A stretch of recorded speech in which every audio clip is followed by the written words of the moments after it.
Welcome back to my channel Rinki for সুপ্রিয়। তো তোমরা সবাই কেমন আছো? আশা করি সবাই খুব ভালো আছো, আর আমরাও খুব ভালো আছি।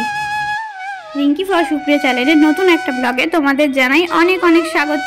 তো এখন বাজে সকাল 6টা মতো। তো উঠে পড়েছি তাড়াতাড়ি, আর এদিকে দেখতে পাচ্ছ চাও হয়ে গেছে গরম গরম। তো এদিকে চাটা ঢেলে নিচ্ছি। আমি আর দিদা দুজন আছি, ওই জন্য 2 কাপে চাটা ঢালা হচ্ছে। তো চলো চাটা খেয়ে আজকে সারাদিনের মধ্যে কি কাজ করি সেটা তো আছে, বরং তোমাদেরকে আরও অনেক কিছু সারপ্রাইজ দেখাবো।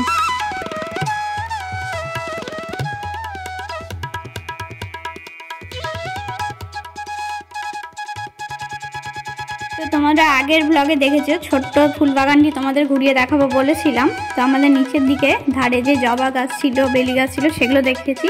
তো আমাদের ছাদেও প্রচুর ফুল হয়েছে, তো সেগুলো তোমাদেরকে আগের ব্লগে দেখানো হয়নি। তো চলো ভাবলাম এই ব্লগে দেখাই। এইদিকে মাধবীলতা ছাদে পুরো ভর্তি, গাছটা নিচের দিকে আছে সাইডে। তো ছাদ পুরো ভর্তি ফুলে, এত ফুল হয় 2 ঝুড়ি তুলেও শেষ হয় না। তো এই ফুলটা আমার খুব ভালো লাগে, সাদা লাল গোলাপি 3টে কালার মতো হয়, তো দারুণ লাগে। এই দেখো এই সাইডে যে ফুল বাগানটা আছে সেখানে লাগানো হয়েছে, তবে এই গাছটা আস্তে আস্তে ছাদ পর্যন্ত উঠে গেছে। তো এত সুন্দর গন্ধ আর এত সুন্দর দেখতে লাগে মাধবীলতা। তো তোমাদের কার কার বাড়িতে আছে তোমরা কিন্তু অবশ্যই কমেন্টে জানিও। পাশাপাশি এইদিকেও যে বেলি ফুলের গাছ আছে, আজকে কি বলবো, এত পরিমাণ ফুল ফুটেছে, তাই ভাবলাম তোমাদেরকে একটু শেয়ার করি। দেখো এক থোকাতে 3টে 4টে করে ফুটে আছে, আর এত সুন্দর লাগছে ফুলগুলো দেখতে, কি বলবো।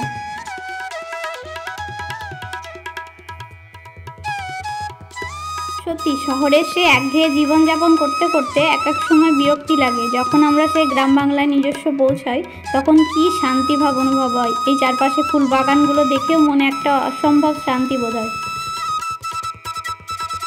তো এখন বাজে সকাল 9টা, আর আমি ব্রেকফাস্ট হিসেবে এদিকে চাউমিন বানিয়েছিলাম। অনেক দিন থেকে চাউমিন খেতে ইচ্ছে করছিল, তো মা বললো আজকে বানিয়ে নে। তো আমি এদিকে চাউমিন বানানোটা শেয়ার করতে পারলাম না, আগে বানিয়ে নিয়েছিলাম, ভুলে গেছিলাম করতে ভিডিও। তো এদিকে চাউমিন বানিয়ে নিয়েছি, তার সাথে ফ্রুট হিসেবে ছিল কলা, শসা আর আমার প্রিয় আঙ্গুর ফল। তো ব্রেকফাস্ট করার পর যখন আমি ছাদে গেলাম, দেখছি একটা লাল আতা আমাদের ছাদের পাশেই পেকে আছে। আমাদের ছাদের পাশে প্রচুর পরিমাণে আতার গাছ হয়ে যায়, সেখানে দেখছি এই লাল টুকটুকে আতাটা পেকে রয়েছে।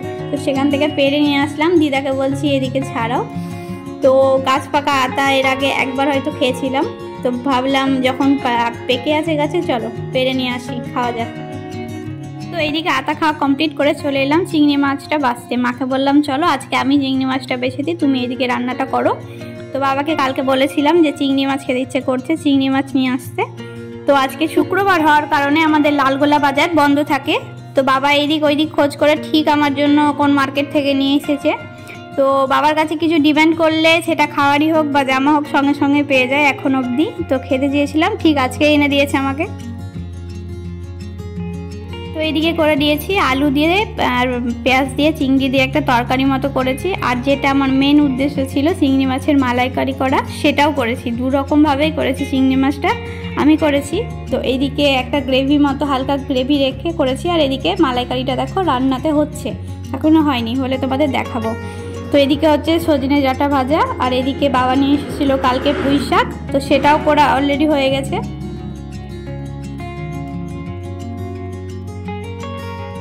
তো এখানে সর্ষে বাটা দিয়ে বাবা পুঁই শাক খেতে চেয়েছিল, সেটাই হয়েছে। এদিকে চিংড়িটা হয়েছে, আর চলো যেটা বললাম দেখাবো স্পেশাল মালাইকারি, এটার জন্যই আনতে বলেছিলাম আরও চিংড়ি মাছটা। তো এদিকে মালাইকারিটা হয়ে গেছে।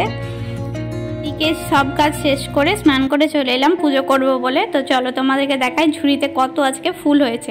এইদিকে 1 ঝুড়ি মতো মাধবীলতা পেরে নিয়ে এসেছি, তার সাথে ছিল লাল জবা। এখানে লাল জবা 2 রকম আছে, এখানে দৌড়া জবাও আছে, এমনি জবাও আছে, তার সাথে বেলি আছে। ফুলের প্রচুর সমাহার, এখানে প্রচুর পরিমাণে ফুল হয়। এখন বললাম তোমাদের, একটা সময় ছিল যে একটা ফুল পাওয়া যেত না, এখন প্রায় অনেক ফুল, প্রায় পাড়ার লোকেরা বলতে গেলে আমাদের এখান থেকেই ফুল নিয়ে যায়।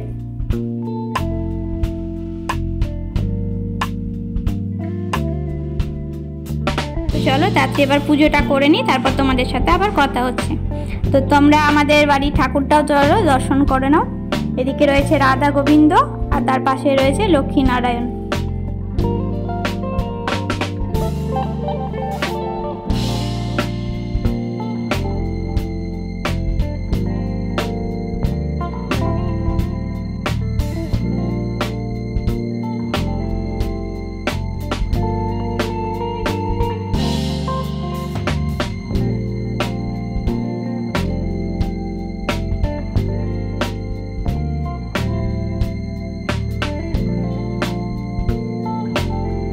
বাজে বিকেল 4টে মতো। তো এখন মনে হচ্ছে কী খাই। তো ফ্রিজে ছিল একটা আইসক্রিম, সেটাই বার করে নিয়ে নিলাম। তখন কারণ ঘুম থেকে উঠে মনে হয় আমার সবসময়তেই কিছু একটা খাই। তো এখানে আইসক্রিম ছিল, আইসক্রিমটাই চলো খেয়ে নিলাম।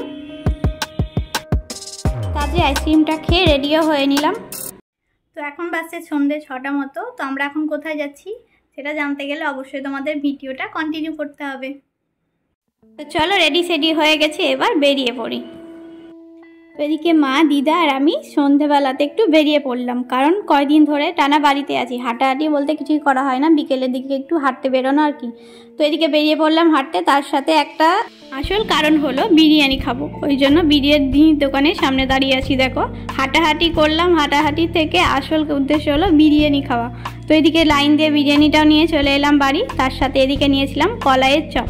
তোমাদের এদিকে হয় কিনা জানিও কলাইয়ের চপ। তো কলাইয়ের চপটা নিয়ে এসে এদিকে খেয়ে নিলাম। তো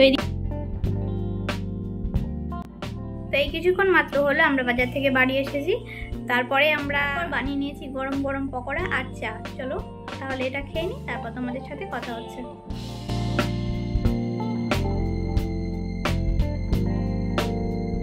তো এখন বাজে সন্ধ্যে 7টা 15 মতো। তো এদিকে করে নিয়েছি গরম গরম দুধ চা, আর এদিকে গরম গরম পকোড়া দিয়ে চা খেতে বরাবরই আমার খুব ভালো লাগে। তো বাড়ির সকলের জন্যই ভেজে নিয়েছি এদিকে গরম গরম পকোড়া।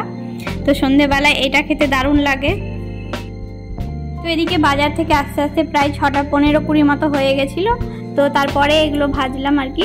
তো এগুলো খেতে খেতে সবাই মিলে একসাথে বসে আড্ডা দেওয়াও হলো, আর এদিকে পকোড়া খাওয়া হলো, টাইম পাস করা হলো। কারণ ওখানে যখন একা থাকি এই আড্ডাগুলো আর করা যায় না, বাড়িতে এলে এই আড্ডাগুলো করতে পারি সবাই মিলে একসাথে।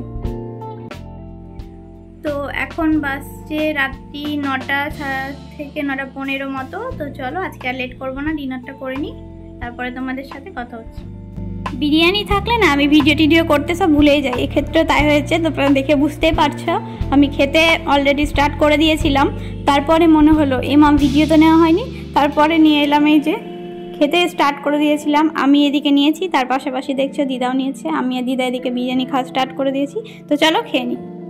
বন্ধুরা তোমাদের ভিডিওটা কেমন লাগলো অবশ্যই কিন্তু কমেন্টে জানিও, আর ভালো লাগলে অবশ্যই একটা লাইক করে দিও, আর হ্যাঁ সাবস্ক্রাইব করতে কিন্তু ভুলো না।